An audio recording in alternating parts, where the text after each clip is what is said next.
Bonjour à tous, bienvenue dans cette nouvelle vidéo. Aujourd'hui, on va parler de la clairaudience. Comment travailler sa clairaudience? Alors déjà, la clairaudience, c'est le fait d'entendre à travers l'oreille interne la voix des guides, des archanges ou encore des défunts. Comment la clairaudience, elle démarre? Souvent, on a des acouphènes qui se font sentir dans les oreilles et qui vont arriver de manière de plus en plus régulière. D'accord? Les acouphènes, ce ne sont pas liés à l'audition, ce ne sont pas des troubles auditifs. En réalité, ce sont les guides qui règlent en fait votre fréquence de clairaudience pour pouvoir réceptionner leur message de la meilleure façon en fait qu'il soit pour vous, d'accord, en sachant que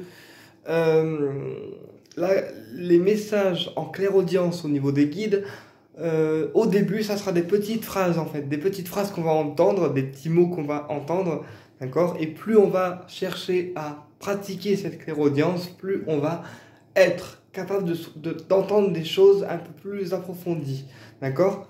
Après, pareil, si on décèle un don de clairaudience et qu'on est tout le temps ah, je veux entendre des choses, ah, je veux entendre des choses, ah, je veux entendre des choses, non, forcément qu'on va se bloquer parce qu'on sera toujours en fait dans l'attente de réceptionner un message par la clairaudience. Alors que si on lâche prise, on lâche le mental et on lâche en fait l'attente en laissant couler les messages, eh bien les guides vont vous parler de manière plus naturelle. Alors que si on se dit toujours, je veux avoir de la clairaudience, je veux entendre des choses, je veux entendre telle ou telle chose, eh bien les guides vont déjà déceler un blocage et donc au niveau des messages, ça sera beaucoup moins en fait fluide. Donc pour être clairaudient, même si on a une clairaudience qui est confirmée, on doit lâcher prise, d'accord, et ne pas tout le temps être dans l'attente de réception de messages. Euh, pour être en réception médium unique, on doit avoir un taux vibratoire qui soit élevé, d'accord, ne pas être fatigué, ne pas être malade et ne pas être parasité par du bas astral. Ok, ça c'est la première chose. Ensuite, on a différents canaux de médiumnité, on a plus de 500 canaux médium uniques en réalité, donc la médiumnité ne se fait pas uniquement par clairaudience. Elle se fait également par le clair au ressenti, donc on ressent les choses avant que ceci arrive, d'accord. Elle se fait également par la vision interne, donc on ferme les yeux et on a des petits flashs qui apparaissent, d'accord, des micro-scènes qui apparaissent. La médiumnité peut se faire également à travers l'écriture automatique, voilà. Elle peut se faire de différentes en fait façons et pas uniquement par clairaudience. Je prends mon cas, à moi, ma médiumnité se fait donc par clairaudience parce que j'entends en fait les guides et je vois également les énergies autour de moi. Donc aussi bien les énergies subtiles, les archanges, les anges, les guides et les défunts. Ok, mais avant, quand j'ai commencé ma médiumnité, enfin quand mon don a commencé à se déclencher, je n'attendais rien.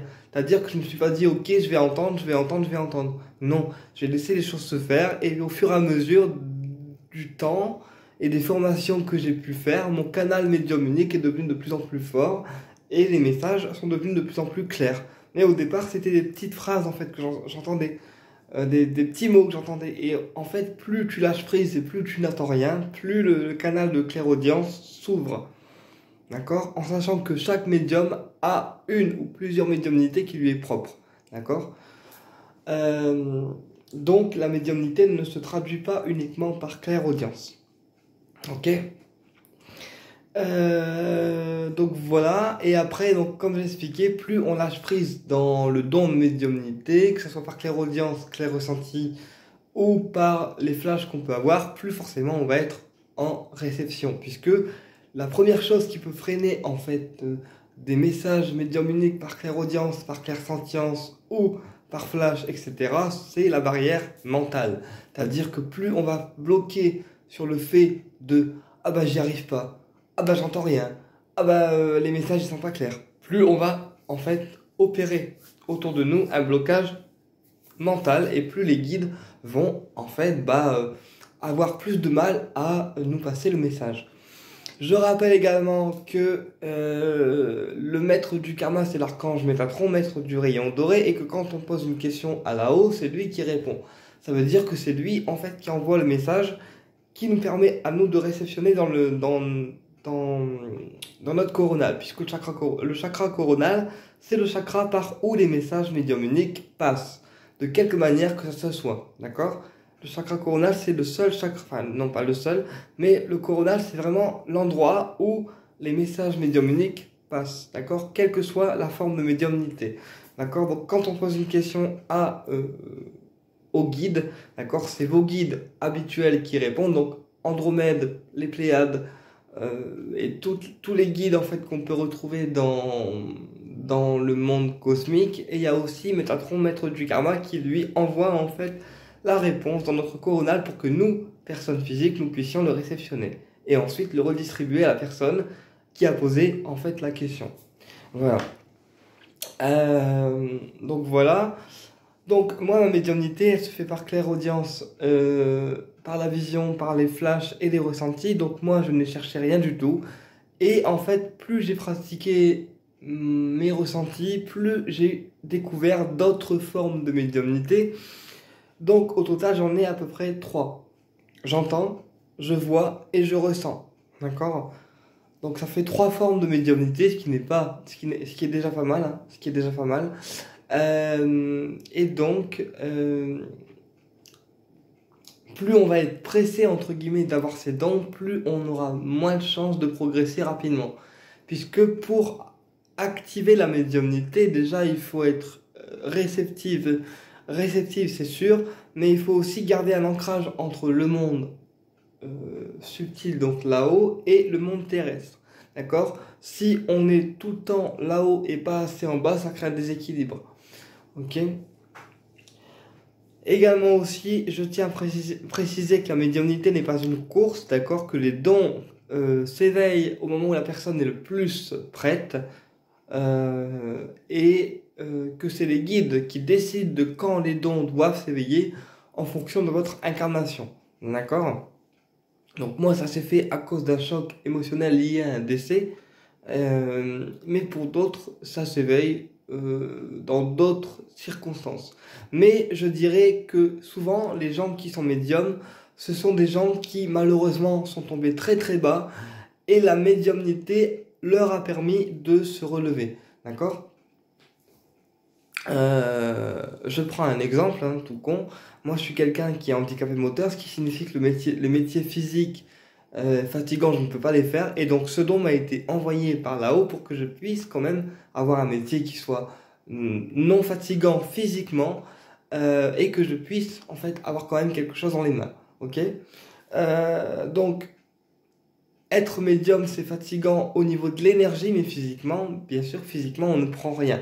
D'accord? Sauf quand on fait du dégagement, du désenvoûtement, etc. Comme c'est des gros protocoles, effectivement, là, on prend de la fatigue énergétique, mais non physique.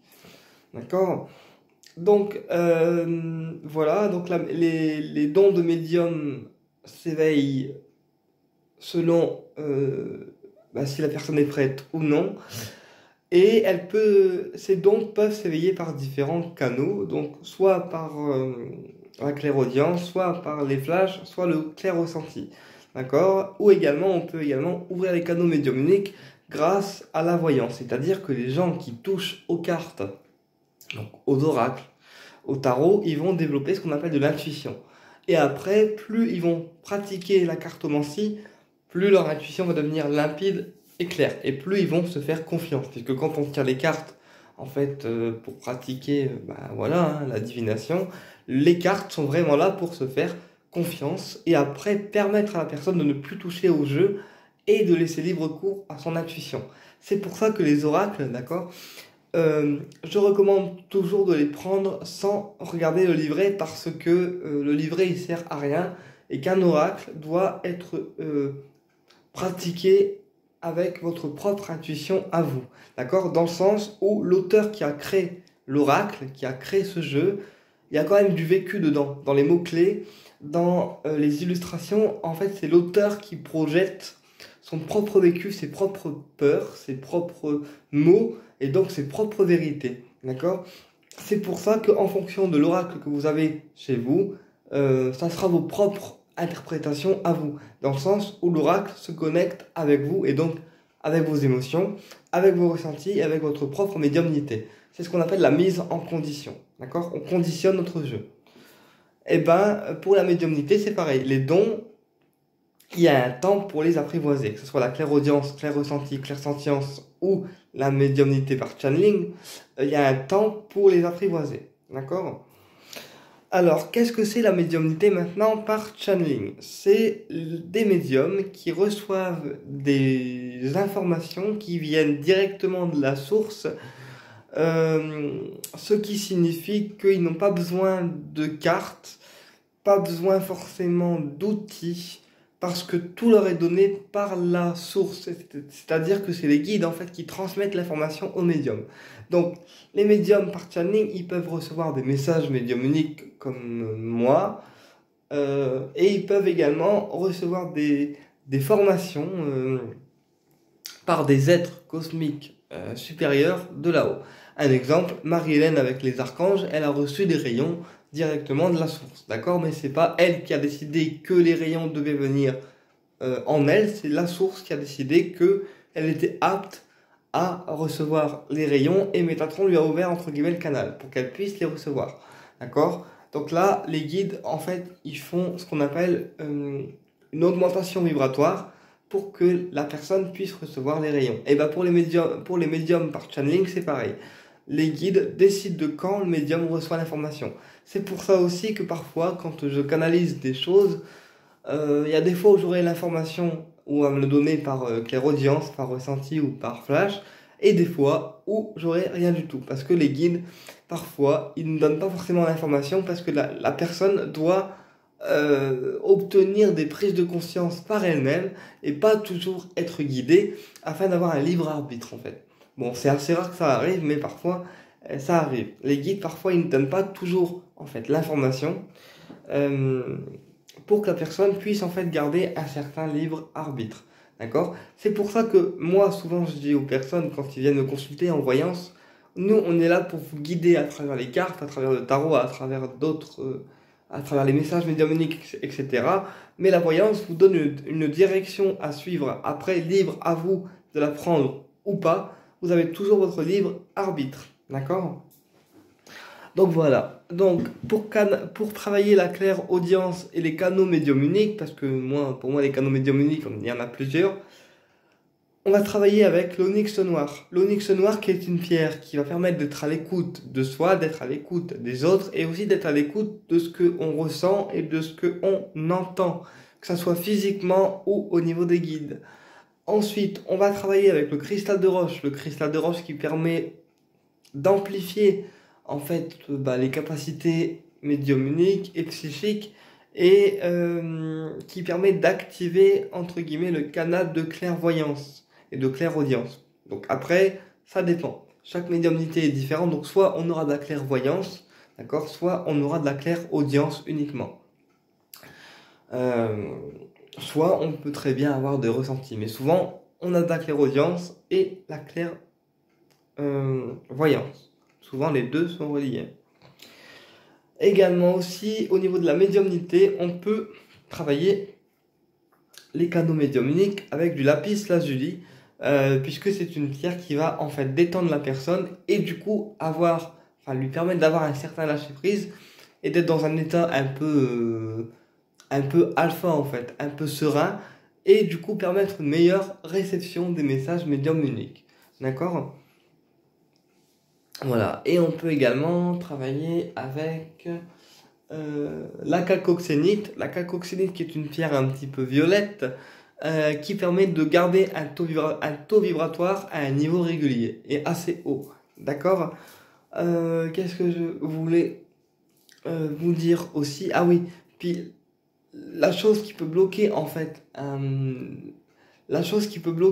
les canaux médiumniques, c'est de se dire j'y arriverai pas, je suis pas assez fort, je crois pas en moi, j'ai pas confiance. Donc déjà, si on n'a pas confiance en soi et en ce qu'on ressent, forcément, les autres messages, ça va bloquer.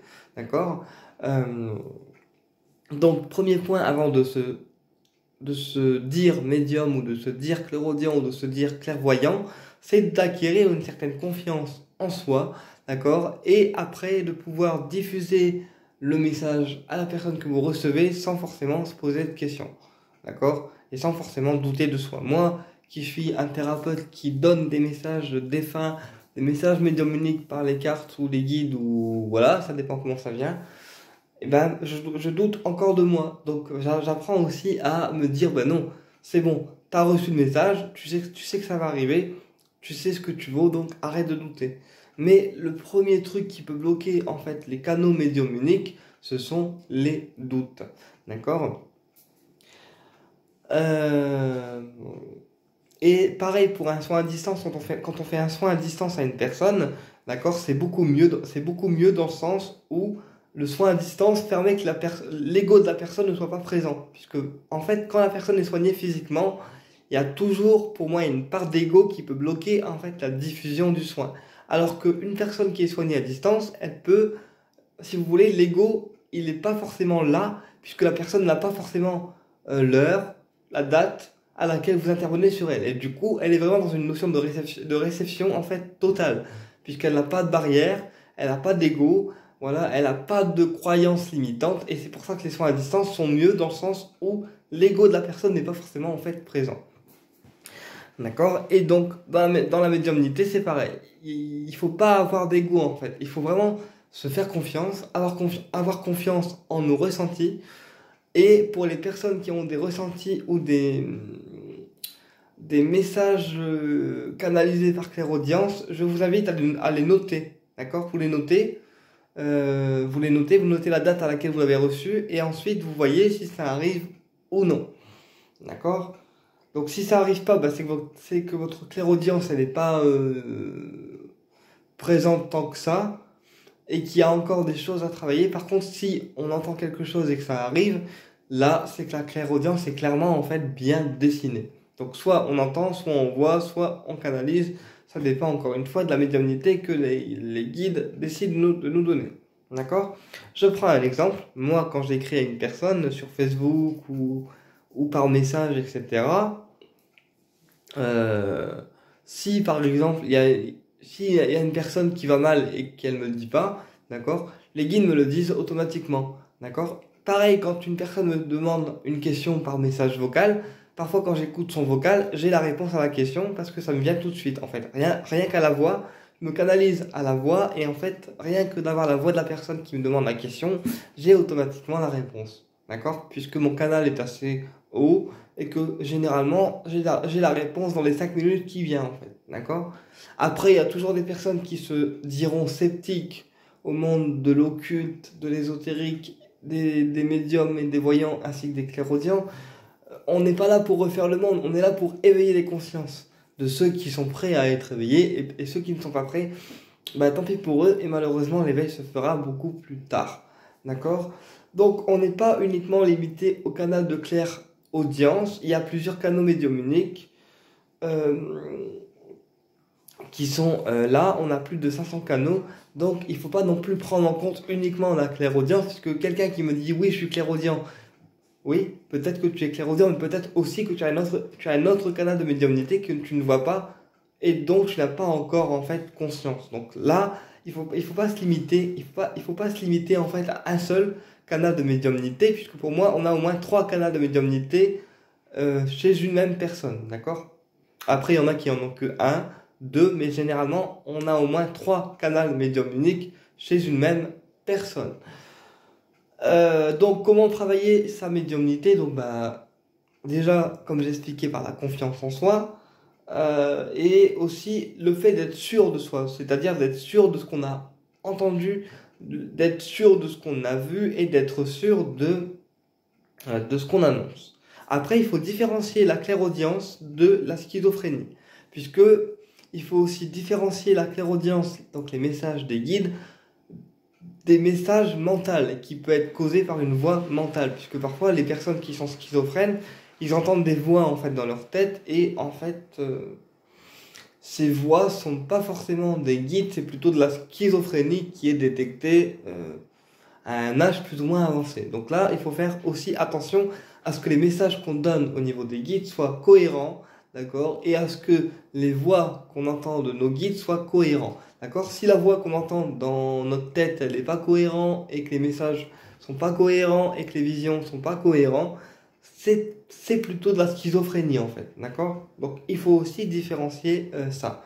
Moi dans les vidéos, je suis cash, hein, je le dis, voilà. Il faut différencier ça. Et il faut aussi, comme je le disais, arrêter de mentaliser, c'est-à-dire se faire confiance et arrêter de laisser le mental parler à notre place. C'est-à-dire que, ok, j'ai reçu le message, je suis sûr de moi et je laisse pas le mental me dire le contraire. Donc il faut, quand c'est comme ça, quand on fait de la médiumnité, quand on a les canaux médiumniques qui sont en marche, il faut faire taire le mental et donc mettre le mental de côté. Donc c'est pour ça que quand on fait de la médiumnité, je conseille toujours un encens spirituel comme le Spiritual Life, qui est un encens qui fait venir les guides autour de soi, et les guides protecteurs, hein, pas les guides, enfin les entités du bas. L'encens spirituel Life, il permet vraiment de faire venir les guides de lumière autour de nous. D'accord? Donc ce qui veut dire que les messages qu'on va recevoir vont être lumineux. Également, donc, les pierres que j'ai conseillées vont aider aussi à ce que les messages passent correctement. Et je vais vous conseiller également une autre pierre qu'on appelle également la dumortierite. La dumortierite qui permettra d'ouvrir en fait les canaux médiumniques qui sont les meilleurs pour vous. Donc cette pierre peut en ouvrir 1, comme 2, comme 3, comme 4, mais en maximum c'est 3 en fait. D'accord? Donc voilà, moi, ma médiumnité, elle se fait par clairaudience et par canalisation. C'est-à-dire que quand on me pose une question, donc soit j'ai la réponse qui me vient dans l'oreille, soit j'ai la réponse qui me vient dans l'oreille et en même temps en image, donc je vois et j'entends. Et du coup, en fonction de ce qu'on me donne, donc c'est plusieurs images qui se superposent et je me rends compte que ça fait une scène qui répond à la question. Soit c'est une musique que j'entends et je me dis, ah bah telle musique ça correspond à tel truc. Soit c'est une odeur aussi, on peut ressentir une odeur comme un parfum, le parfum de la personne, d'accord, qui nous signale qu'on est bien en fait en train de répondre à la question. Donc les réponses peuvent venir de différentes manières, donc soit par l'oreille, soit en vision, soit par clair, soit en olfactif, donc on va sentir les odeurs. Mais quand on parle de médiumnité, on ne s'arrête pas, comme j'ai expliqué, à la clairaudience uniquement, puisqu'on a souvent trois canaux de médiumnité différents. Ok, et plus on va être en état d'éveil spirituel, plus les canaux vont s'éveiller, enfin plus les canaux vont s'ouvrir en fait. D'accord? À l'inverse, plus on va être dans une résistance en se disant oui, mais moi je vais être médium, je vais être médium, je vais être médium, moins on aura de messages. Pourquoi? Parce que on aura une résistance mentale qui empêchera les guides de passer à travers nous. D'accord? Alors que moi, quand je donne des messages aux gens, j'attends rien, quoi. Il y a des fois où j'ai des messages, où j'ai des réponses, et il y a des fois où j'ai rien. Ben, quand j'ai rien, je le dis et j'assume. Quand j'ai rien, j'ai rien. Mais souvent, j'ai des réponses. Mais quand les guides ne veulent pas donner l'information parce qu'ils estiment que c'est pas le moment pour la personne de l'entendre, d'accord? Eh bien, ils me donnent rien. Donc, moi, quand c'est comme ça, je lâche prise et je dis à la personne d'écouter. Pour le moment, je n'ai strictement rien. Voilà. Donc voilà comment on peut travailler les canaux médiumniques. J'espère avoir répondu à cette question du mieux que je peux. Et je vous dis à très bientôt pour une prochaine vidéo et au plaisir de vous retrouver.